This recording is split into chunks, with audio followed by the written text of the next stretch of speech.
Now, MOTU this week. What do we got here? We got more of the same, but we have I think, an entire complete list. I think this is the official cardboard back for the figures. So for the Turtles of Grayskull, you have the official backing. And to make it a little easier on everyone, I have magnified it so we can take a look at this. Do it my way. Damn. When things want to undo the things you want to do. Okay, so we have mutated He-Man. Not my thing. Leonardo looks good. I say this. It's more based on he has the two halves, the two katanas, but the two halves of the power sword. Mana Donatello. I would say Donatello at arms, but you have Man at arms. It should say Turtle at arms. It should have a subtitle. There should be subtitles on these. Man at arms. He's got the shell design. We've seen most of these. Here's Raphael. It's got a football design. I don't know what that's about, but there's the football design. And we got mutated Ram Man. Mutated Ram Man. What is he mutated into? That's something. We got the Shredder. He's just a Shredder. No real. He is the only normal looking character, right? But he's got very few modifications. Very few. I might get that one, but who knows? Beastman. It's a very strange Beastman. Mutated Mossman. He's mutated to a spider. Not sure what that's about. I'm assuming these are all going out to the stores. Krang.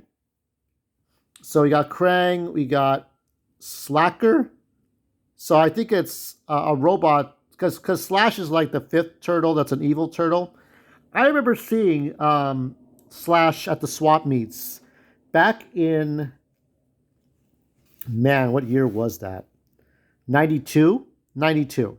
So in 92, I worked at the swap meets in 92 because I went to an all-boys school and it was hard for my parents to pay for tuition. I think paying for the tuition, going out, working out there on Sunday afternoons. I saw that figure out there. And I think Mouse Jaw is the last one. No, yeah, it is the last one, Mouse Jaw. So they're interesting figures.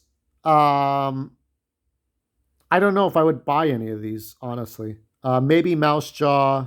I don't know about Krang. I don't know. I really don't. Some of these I would not buy. I would not. This one looks ugly as fuck.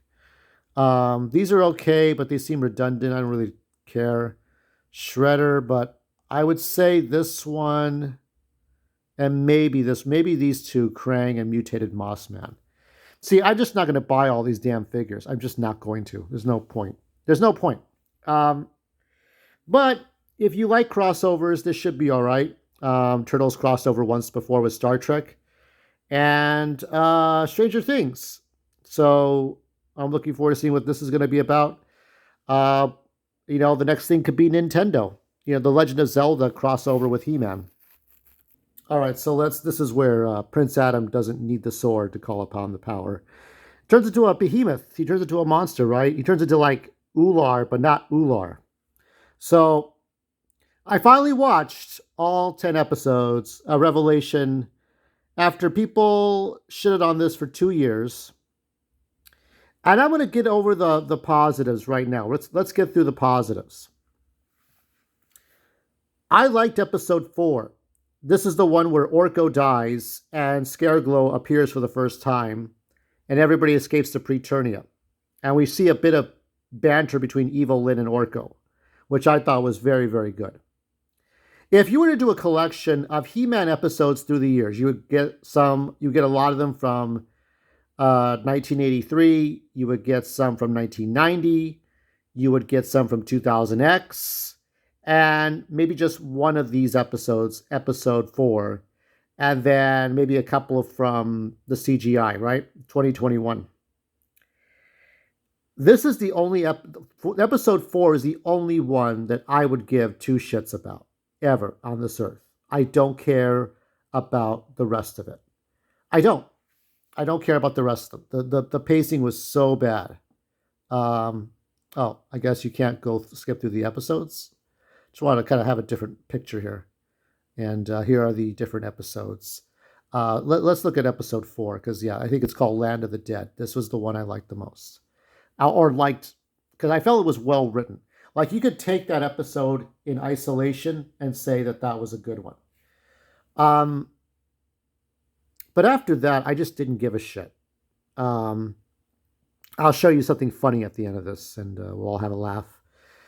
Uh, yeah, I just didn't give a shit about any of it. Now, the problem was the pacing. The problem was like there's just 10 episodes. I wanted to care about Andra. Andra got to be the lieutenant of her of the Royal Guard because that's what Andra's supposed to have done. Now Andra was white in the DC comics and she is black here. I don't care about the race swapping. The geeks and gamers and the right wingers will care about the race swapping. I do not care. I don't give a shit about Andra's being black or Dominican or Japanese or Oriental looking at whatever. It's fine. That's not the problem. The problem is that she didn't get to do a whole lot.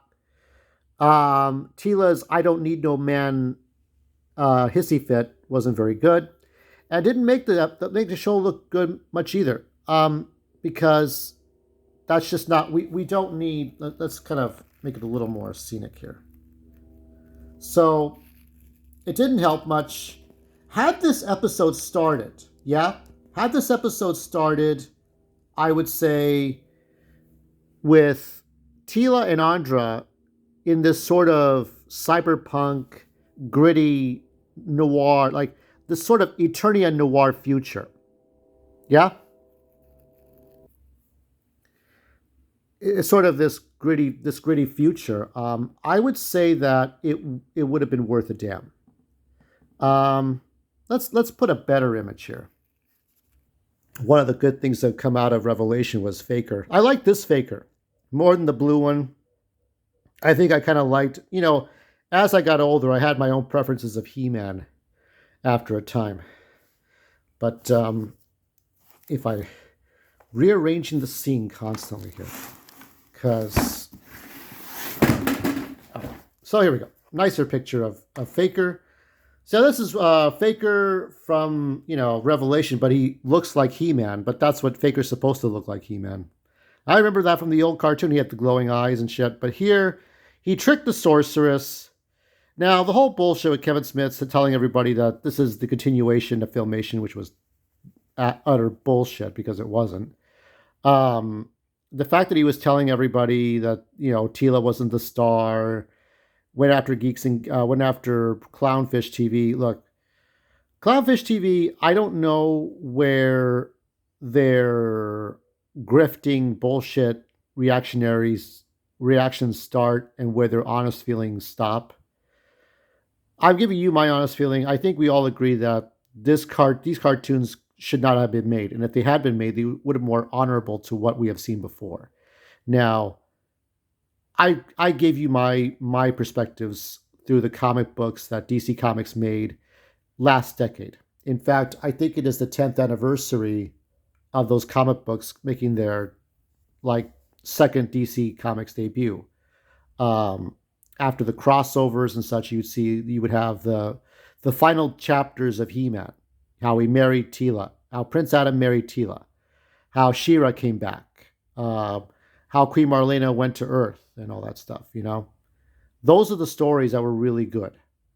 The second coming of Adora in the shape of Despera. Those were really good stories.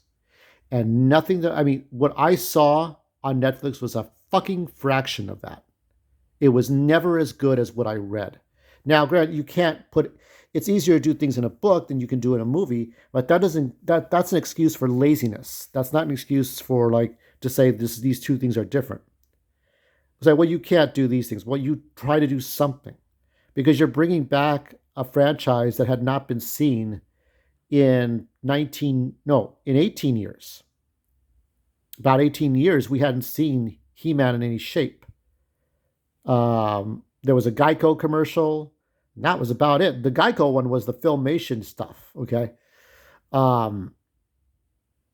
It's really sad. So I would rate I would rate episode 4 to be about a B plus as far as a letter grade, and the other episodes are about C, C minus. I would say a C or a C plus, but no higher, no higher than a C plus. Everything else is below that. There were just a lot of cringe moments. Orko coming back from the dead because Evil Lynn pulled him back. I did like that Evil Lynn reformed her evil ways, but I wish there was more context to that. Obviously, we see Skeletor getting compromised by Motherboard. Hordak is coming back, right? It's just Skeletor comes. Oh, that's the thing too. Evil Lynn's origin. Now, everybody remembers my telling of these stories through the comics. I prefer the comic book version. Now, there's some contradiction to her backstory, being Evelyn Powers, the astronaut. There is also when she met Keldor for the first time as a teenager in the 2000X, and then you go back to this one in Revelation. But Val Staples wrote a backstory in which Keldor was in his like what theoretically he was in his 20s, and he got the Ram staff, and he got the child from her father. Her father was a great ruler. Zalasia was this great city that like a Middle Eastern beautiful looking city, right, with beautiful people in it. But by working with King Hiss, because King Hiss stole his child and freed Serpos, that Serpos destroyed the city and killed all like everybody in it. So the council cursed the face, turned him into the faceless one. So Nicholas Powers became the faceless one, and Evil Lynn was his daughter. The fact that they minimized and ridiculed and belittled her origin to be like her parents were cannibals and Skeletor was this skeleton face all the whole time was just shitty. I mean, like the CGI cartoon for all that it had done, at least it had respected a lot of the stuff that came before it. This one does not. This one just does what the fuck ever it does. So no, I don't appreciate it. Don't think I want to watch this again. It's not memorable. I will say though, I will defend the animation and the look of it. The look in the animation is very reminiscent of what you would see in a DC universe, animated universe, right? Whatever you see, Superman Unchained or Batman or the Flash, the Flashpoint Paradox cartoons, the Justice League cartoons. Whenever you bought those things video on demand or DVD, you would see that kind of animation. So I'm okay with the animation, the look of it. Fisto and Clamchamp being knuckleheads, that doesn't work. And the way they died was terrible too.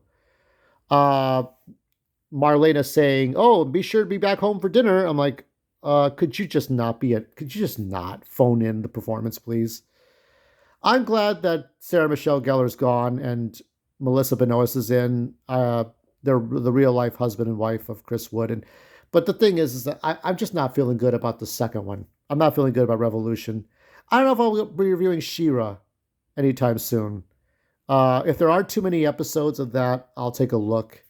And maybe I'll rank all these things that I've seen. So B plus for the 4th episode. And that's about it. Oh, one funny thing before we leave. I found my 2000X Cobra Khan, but I have yet to find his head.